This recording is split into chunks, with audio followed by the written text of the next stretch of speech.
ಕಳೆದ 8 ತಿಂಗಳ ಹಿಂದೆ ಆರಂಭಿಸಿದ ನಮ್ಮ ಗ್ರಾಮ ನಮ್ಮ ರಸ್ತೆ ಕಾಮಗಾರಿ ಶೇಕಡಾ 30ರಷ್ಟು ಪೂರ್ಣಗೊಂಡಿಲ್ಲ.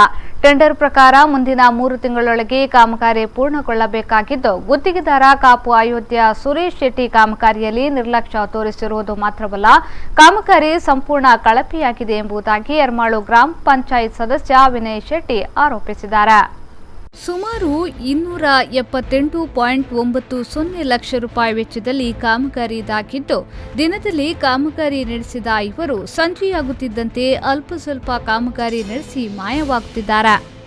ದಿನವೊಂದಕ್ಕೆ ಸಾವಿರಾರು ಮಂದಿ ಸಂಚರಿಸುವ ಎರ್ಮಾಳ್ನಿಂದ ಪೊಂದಾಡುವಿನ ಮುಖ್ಯ ರಸ್ತೆಯ ತಿರುವೊಂದರಲ್ಲಿ ಅರೆಬರೆ ಮೋರಿ ನಿರ್ಮಿಸಿ ಸರಿಸುಮಾರು 4 ತಿಂಗಳು ಕಳೆದಿದೆ. ರಸ್ತೆಯ ಮಧ್ಯಭಾಗದವರೆಗೂ ಅಗೆದು ಹೊಂಡ ನಿರ್ಮಿಸಿ ಕಬ್ಬಿಣದ ಸರಳು ಅಳವಡಿಸಿದ್ದರಿಂದ ಈ ಭಾಗ ಬಹಳ ಅಪಾಯಕಾರಿಯಾಗಿದೆ. ಈ ಹೊಂಡಕ್ಕೆ ಬಿದ್ದರೆ ಮಾತ್ರ ಪ್ರಾಣಹಾನಿ ತಪ್ಪಿದಲ್ಲ. ಈ ಬಗ್ಗೆ ಜನರಿಂದ ಬಂದ ದೂರಿನನ್ವಯ ಗುತ್ತಿಗೆದಾರ ಸುರೇಶ್ ಶೆಟ್ಟಿಯವರ ಗಮನಕ್ಕೆ ತಂದರೂ ಯಾವುದೇ ರೀತಿಯಲ್ಲಿ ಸ್ಪಂದಿಸುತ್ತಿಲ್ಲ. ಈ ಬಗ್ಗೆ ತಕ್ಷಣ ಸಂಬಂಧಪಟ್ಟ ಇಲಾಖಾಧಿಕಾರಿಗಳು ಸ್ಪಂದಿಸಿ ಸಮಸ್ಯೆ ಪರಿಹಾರ ಮಾಡುವಂತೆ ವಿನಯ್ ಶೆಟ್ಟಿ ಗ್ರಾಮಸ್ಥರ ಪರವಾಗಿ ಆಗ್ರಹಿಸಿದ್ದಾರೆ. ನಮ್ಮದು ಈ ಪೂನಾಡು ಪೂಲ ರಸ್ತೆ 2 ಕೋಟಿ 80 ಲಕ್ಷ ಸ್ಯಾಂಕ್ಷನ್ ಆಗಿದೆ. ಇದನ್ನು ಕಾಂಟ್ರಾಕ್ಟರ್ ಅಂದರೆ ಸುರೇಶ್ ಶೆಟ್ಟರು ಕಾಂಟ್ರಾಕ್ಟ್ ಮಾಡ್ತಾ ಇದ್ದಾರೆ. ಈ ರಸ್ತೆಯು ಅಂದರೆ ಸಾಧಾರಣ ಒಂದು 7-8 ತಿಂಗಳಿಂದ ಸ್ಟಾರ್ಟ್ ಮಾಡಿದ್ದರಿಂದ ಪ್ರತಿ ದಿವಸ ಒಂದು ಅರ್ಧಂಬರ್ಧ ಕೆಲಸ ಮಾಡ್ತಾ ಇದ್ದಾರೆ.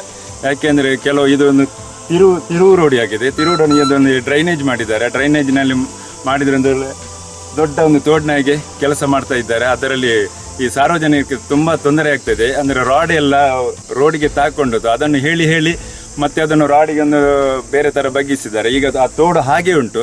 ಬಹಳ ಅದು ಸಾರ್ವಜನಿಕರಿಗೆ ತುಂಬ ತೊಂದರೆ ಆಗ್ತದೆ. ಅಂದರೆ ತಿರುವು ರಸ್ತೆ ಆಗಿರೋದ್ರಿಂದ ತುಂಬ ತೊಂದರೆ ಆಗ್ತದೆ. ಹಾಗೆ ಅಲ್ಲಿ ಅದು ತಡೆಗೋಡೆ ಮಾಡ್ತಾ ಇದ್ದಾರೆ. ಅದರಲ್ಲಿ ಕಾಂಕ್ರೀಟ್ ಅದು ರೆಡಿ ಮಿಕ್ಸ್ ಮಾಡಿ ಎಲ್ಲೋ ತಂದು ರಾತ್ರಿ ಅದನ್ನು ಮಾಡ್ತಾ ಇರ್ತಾರೆ. ಗ್ರಾಮಸ್ಥ ಸದಾನಂದ ಶೆಟ್ಟಿ ಮಾತನಾಡಿ, ರಸ್ತೆಯ ಅಗಲೀಕರಣ ಕಾಮಗಾರಿ ನಡೆಯುತ್ತಿದ್ದು ಕೇವಲ ಒಂದೇ ಬದಿಯ ಜಾಗವನ್ನ ಒತ್ತುವರಿ ನಡೆಸಲಾಗುತ್ತಿದೆ. ಅದಲ್ಲದೆ ಕಾಂಕ್ರೀಟ್ನಿಂದ ಬದಿಗಟ್ಟುವ ಕಾಮಗಾರಿ ಅರೆಬರೆಯಾಗಿ ಆಮಗತಿಯಲ್ಲಿ ಸಾಗುತ್ತಿದ್ದು, ಅದು ಕೂಡ ಕಾಮಗಾರಿ ತನ್ನ ಮೌಲ್ಯವನ್ನ ಕಳೆದುಕೊಂಡಿದೆ. ಮುಂದಿನ ಮಳೆಗಾಲಕ್ಕೆ ಮೊದಲು ಈ ಕಾಮಗಾರಿ ಪೂರ್ಣಗೊಳ್ಳದಿದ್ದಲ್ಲಿ ಈ ಪೊಂದಾಡು ಮುಖ್ಯ ರಸ್ತೆಯ ಸಂಚಾರ ಅಪಾಯಕಾರಿಯಾಗಲಿದೆ ಎಂದರು. ಈ ಕಾಮಗಾರಿಯು ಆಮೆಗತಿಯಲ್ಲಿ ನಡೆಯುವುದರಿಂದ ನಮಗೆ ತುಂಬಾ ಸಾರ್ವಜನಿಕವಾಗಿ ನಮಗೆ ತುಂಬ ಕಷ್ಟವಾಗಿರುತ್ತದೆ. ಆದ್ದರಿಂದ ಈ ಕೆಲಸವನ್ನು ಆದಷ್ಟು ಬೇಗ ಶಾಶ್ವತವಾಗಿ ನಮಗೆ ಸಾರ್ವಜನಿಕರಿಗೆ ಬಿಟ್ಟುಕೊಡಬೇಕಾಗಿ ನಾವು ಕಾಂಟ್ರಾಕ್ಟರ್ ಹತ್ರ ಕೇಳ್ಕೊಳ್ತಿದ್ದೇವೆ. ಆದರೆ ಅವರು ಈ ಕೆಲಸಕ್ಕೆ ಅವರು ಕಿವಿ ಕೊಡುವುದಿಲ್ಲ. ಈ ಕೆಲಸ ಹೀಗೆ ಮುಂದುವರಿದರೆ ಈ ಮಳೆಗಾಲದಲ್ಲಿ ಕೂಡ ನಮಗೆ ಸಾರ್ವಜನಿಕರಿಗೆ ತುಂಬ ಕಷ್ಟವಾಗ್ತದೆ ಅಂತ ನಾನು ಹೇಳುತ್ತಿದ್ದೇನೆ. ಹಾಗೆ ಇಲ್ಲಿ ಮಾಡುವ ಒಂದು ಡ್ರೈನೇಜ್ ಅರ್ಧಂಬರ್ಧವಾಗಿ ಅರ್ಧ ಕೆಲಸ ಮಾತ್ರವಾಗಿದೆ. ನಮಗೆ ಈ ಸಾರ್ವಜನಿಕರಿಗೆ ಈ ವಾಹನಗಳಲ್ಲಿ ಹೋಗುವಾಗ ತುಂಬ ಕಷ್ಟವಾಗಿತ್ತು. ಈ ಸಂದರ್ಭ ಗ್ರಾಮಸ್ಥರಾದ ಮಾಧವಾಚಾರ್ಯ, ಕೃಷ್ಣಾಚಾರ್ಯ, ರಂಗಣ್ಣ, ಮನೋಜ್ ಶೆಟ್ಟಿ, ಹರಿಸುವಣ್ಣ ಮುಂತಾದವರು ಹಾಜರಿದ್ದರು.